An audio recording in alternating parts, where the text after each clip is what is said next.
ചക്രവർത്തി പെരുമാൾ തിരുനബിയുടെ കൂടെ മദീനയിൽ ഒരൽപ്പകാലം താമസിച്ച് അവിടുന്ന് ചോദിച്ചു, ഞാൻ എന്റെ നാട്ടുകാരോട്, ഇന്ത്യക്കാരോട് ചെന്ന് ദീനിലേക്ക്, അവരെ ഇസ്ലാമിലേക്ക് ക്ഷണിക്കട്ടെയോ? അതിന് സമ്മതം വാങ്ങി. ഒമാന് വഴി വേണം കപ്പൽ കിട്ടാൻ. സലാലയിൽ നിന്ന് കയറുന്ന കപ്പല് അണയുന്നത് നമ്മുടെ കോഴിക്കോടടുത്ത് പയ്യോളിയുടെ കടപ്പുറത്താണ് സലാലയിലെ കപ്പലുകൾ കരക്കണിയുന്നത്.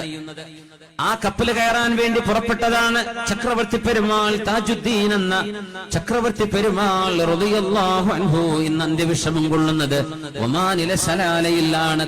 കപ്പല് കയറാൻ വേണ്ടി വരുമ്പോൾ രോഗം ബാധിക്കുകയും തന്റെ പ്രിയപ്പെട്ട മക്കളോടൊപ്പം സലാലയിൽ തങ്ങുകയും അവിടെ തന്നെ അന്ത്യവിഷമം കൊള്ളുകയും ചെയ്ത് ഇന്നും ഒരു കേരളീയ ചുറ്റുപാടുള്ള കവും തോട്ടവും വെറ്റിലയും വാഴയും വളരുന്ന മരുഭൂമിയിലെ അത്യപൂർവമായ ഒരു ഭൂമികയാണ് സലാലയുടെ ഭൂമിക. ഒമാനിൽ സലാലയിൽ പോയ ആളുകൾക്കറിയാം, ചക്രവർത്തി പെരുമാൾ കിടക്കുന്ന സ്ഥലം ഒരു കേരളത്തിന്റെ കഷ്ണമാണോ? വാഴയുണ്ട്, തെങ്ങുണ്ട്, അവിടെ ഈത്തപ്പന വളരില്ല, അവിടെ തെങ്ങേ വളരൂ. അവിടെ പപ്പായയുടെ കൃഷിയുണ്ട്. കേരളത്തിന്റെ മണ്ണ് പോലെ ആ മഹാമനുഷ്യന്റെ മനസ്സിന് അനുചിതമായി അല്ലാഹു ആ മണ്ണിനെ മാറ്റിമറിച്ചതോ ആവോ? ചക്രവർത്തി പെരുമാൾ ഇന്ത്യക്കാരുടെ അഭിമാനമാണ്.